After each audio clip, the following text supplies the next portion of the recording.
Okay, I started officially the second cycle. This is day, let's see, 22nd, I believe. So today was the second day of the second cycle. Um, I'm feeling really good. It was like this, I feel like I'm doing better the second round, at least this week of chemo. For the most part, everything has gone as planned. No major changes. My white blood cells, fortunately, were back up again, and I was able to do chemo. Um, Today did the same rounds. I did ectopicide.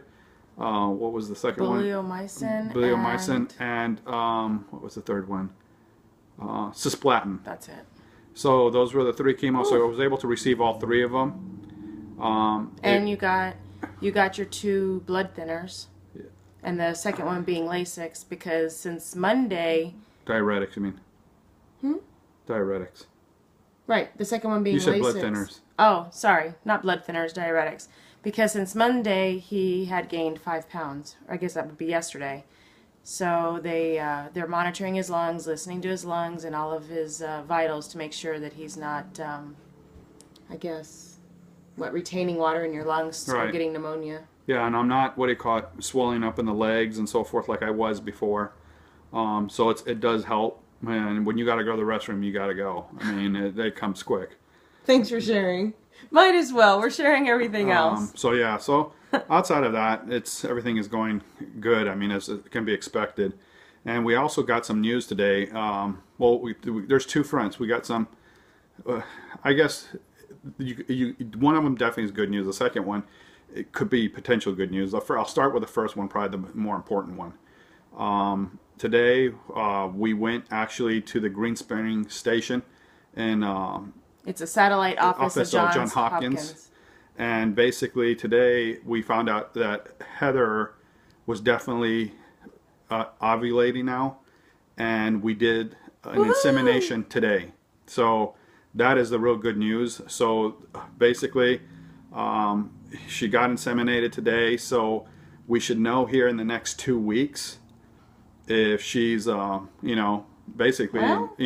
and so forth. So we're hoping for the best, and we should know here in the next 2 weeks. It was quite a process, though, because we had to go to the fertility lab, and before chemo even started, it's important to say that Moses had to make deposits, and I guess you all know what we mean by that. And so he made 3 deposits, and then they divide those deposits into separate little vials, and so they freeze them, and then today they had to unfreeze them, and then they do what is called wash them off, because they have to separate the live ones from the dead ones, because during the freezing process some already die because they don't make it through the freezing. So we did that, and we had to wait about an hour and a half before we got our little vial, and then they gave me this little tiny tube, and they said, here you go, and I had to tuck it in my bra and walk across to another building, and so that was kind of strange, not really the way that we thought we would be doing this, but everything happens for a reason, so... Yeah, so we're hopeful, and just with doing this, I mean, we got some information, but right now, because we look at the data, they say, not so good. It doesn't look so good with the data, but you know what? Some of this stuff you just gotta, throw it out the window, basically. And really, a lot of this is just going on. Whether you believe in a higher power like God and so forth, you just gotta let something else take control, because some of this is just outside even the doctor's control. That's true. So for the most part, we're being hopeful. Hopefully, it does take. So that was the good news today, that we finally are able to move forward now with this. And one thing that some friends have been asking me, and they're like, Heather, did you have to hang upside down? And, I guess it was a Friends episode. No, I didn't. You just have to lay there for about 10 minutes. And we laid there for an extra 5 just to make sure. And so it was no big deal. Didn't hurt, nothing like that. So, yeah, anyway.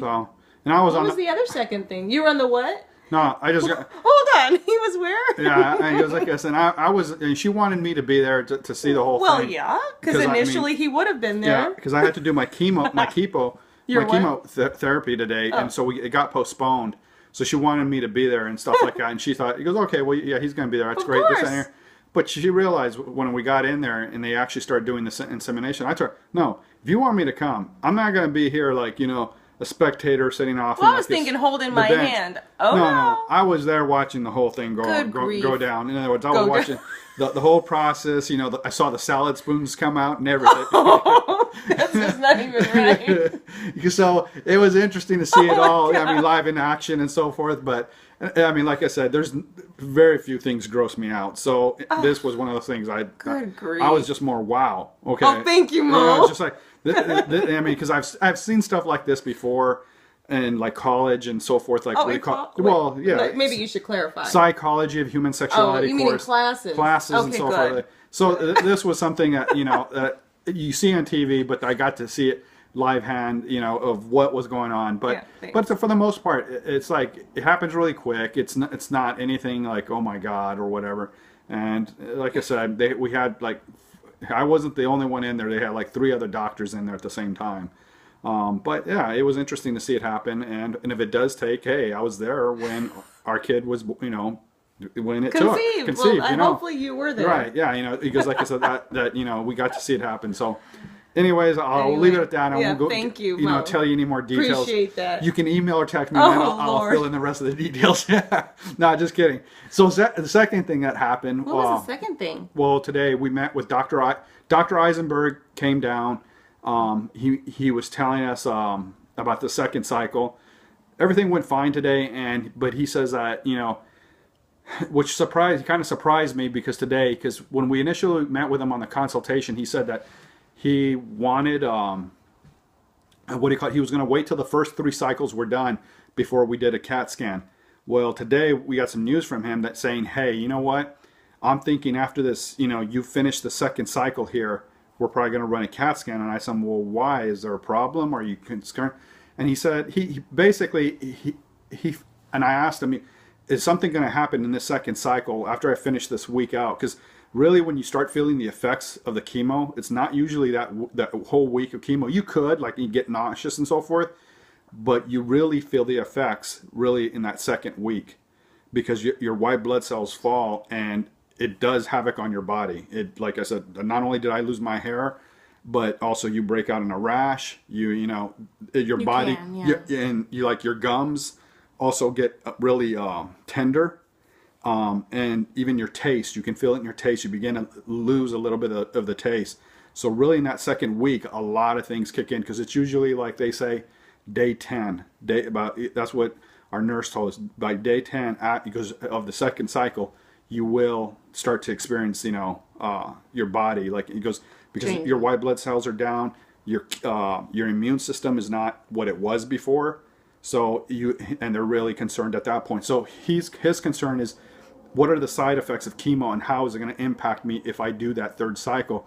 And he wants to just to get a look. So he's going to want to do a CAT scan. And he wants to take a before and after 2 weeks of 2 cycles of chemo and do a comparison. And he says, look, if there's a very good chance that basically the nodule on my lung as well as the lymph node that they were concerned about, he says it's probably gone. He says it's probably gone, or there may still be something there. Or it's gone to the point where machines can't pick it up any longer. But that doesn't necessarily mean, from my understanding, that it's gone out of his body, just can't be detected through a machine. But either way, what the CAT scan will give us, it'll let us know is the If it's chemo working. if it's working. And he says he's going to make probably a recommendation after that CAT scan, but he's of course going to consult with us on how we would want to move forward. So, you know, me and Heather just preliminary talked about it on the way home. He goes like us, and we're kind of like, well, you know, should we do that third, you know? Because he was saying if it doesn't show up, then he doesn't have to do the third cycle. We were kind of talking that, well, he's already lost his hair. He's already made it through 2 cycles. Well, should Almost. Should he go ahead and do the third cycle just to make sure that it's all gone? Or should he stop and maybe it's just not detected on a machine and not do that third cycle, but then what if it comes back? Or it's just so much decisions to make, and ultimately, I mean, it's his decision. But and I think they also, I think, I mean, when he said that, and then it did two things. One, you want to say hurrah, hey, look, I don't even have to do that third cycle. Right. But then the other concern is like, well, why do you want to check it on that CAT scan? Because it makes me, because I mean, once I finish this week, how am I going to really be feeling that second and third week? Well, and then he also said, which was funny, is that initially we wanted to do a CAT scan before we started chemo, and we wanted to have a PET scan done. PET scan looks for heat in the body that detects cancer or masses. Right. And they said, no, we don't think you should do a PET scan. The Mayo Clinic suggested it. Johns Hopkins said, no, we're not going to because you get false positives. But today, when he was talking about doing the CAT scan, he said, well, if we see that nothing's there, we might even do a PET scan, because this would be a good time to do the PET scan. True. So I was kind of confused why. No, but even if you remember when we met with folks in radiation, the oncologists for radiation, they said they don't do PET scans at the beginning, but after they do the radiation, they do Which the PET is scans. weird. So, I mean, it's good to do a PET scan after you've been through 2 cycles, but not before. So I don't know. The thing that you learn from this cancer, this has been a total learning experience for us.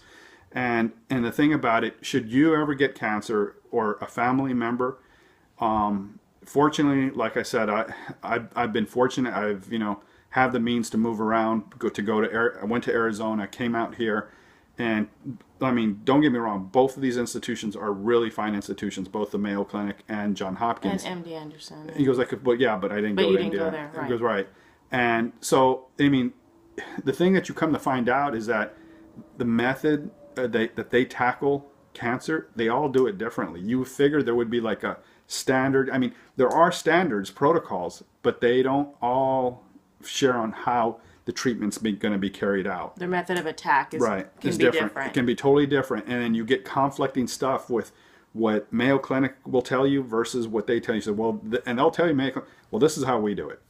John Hopkins, they have. But they don't bash each other. That's not what they're trying to do here. They're just saying, look, this is the way we do things here. This is what we believe. This is what our research has shown. So for the most part, like I said, it's going good. And like I said, so we're really going to wait to see what happens at the end of the second cycle. And we're not sure what's going to happen. I think we'll make a final decision once we know more about from that CAT scan. And we'll go from there. Can we mention one more thing? A lot of some people have mentioned to me, well, why are you going to try for a baby now? Don't you know your history? Your parents, my mom had cancer, and all it runs in my family like crazy, and now Mo's had cancer. Why would you want to put that on a child? Chances are your child's going to have cancer. And Moses and I discussed that at length, and it's something that should be discussed. But I mean, either one of us could walk out the door. I mean, you've heard the analogy, walking out the door tomorrow and get hit by a car. And so we just feel like you can't live in fear, and you do what you can. Mm-hmm. I mean, you do what you can at the moment that makes you happy, and you live life. And that's what we've been noticing, that everybody, when we go to the cancer center here and in El Paso and in MD Anderson and all of the places that people are going through cancer, that's the one thing that we hear is that you live life, because you never know when you will not have the chance to live it any longer.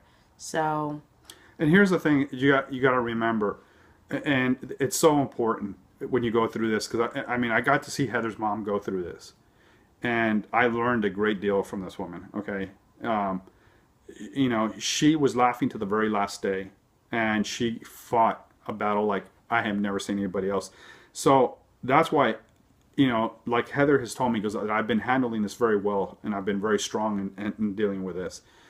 The thing about it, look, to me, I've come to the conclusion of this, okay? And Heather has heard me say this time and time again. And you can apply this to anything in life, including when you get cancer. And more importantly, when you get cancer. Okay?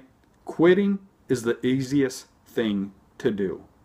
He goes like this, you want to quit? Okay, take the easy way out and quit and just die. Okay? You can do that. Or you can, say, screw it.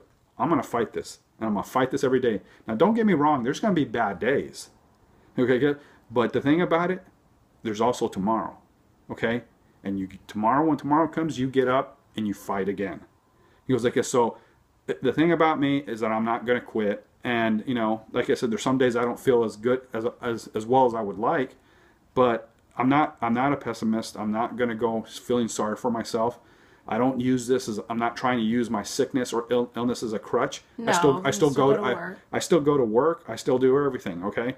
And you know, and but it's okay for those if you that know, can, and it's okay if you get to the point where you yeah, can't, which it may exactly. happen. He goes like this, but the thing about it, if even if it gets to that point, you know, I'm not gonna throw in the towel. He goes like I said, in other words, I'm gonna fight this as far as I can, and you know, but like I said, well, if it gets to a point where now, you know, which I'm not willing to deal with it. I'm taking this as one day at a time. Right now, I'm being optimistic. I'm being hopeful, and I'm gonna win this battle. Woohoo! And so he goes like, Team Moses. So the thing about it, just, you know, stay tuned. I hope, you know, the blog is informing you. I know there's a lot of people that haven't heard from me or seen me in a while, and I know that it's caught them off guard, that I've updated them. We've pointed people to the blog.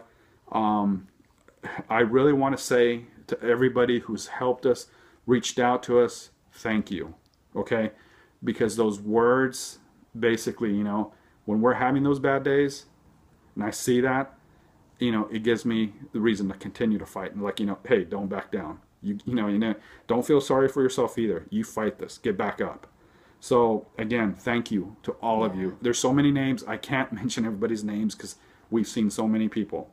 And all I can say to every one of you, and I'm saying this genuinely, thank you. I love you. And you know what? We appreciate those words. Okay? We really do. We sure do. Okay, so till tomorrow or the next time we blog. Bye. Bye.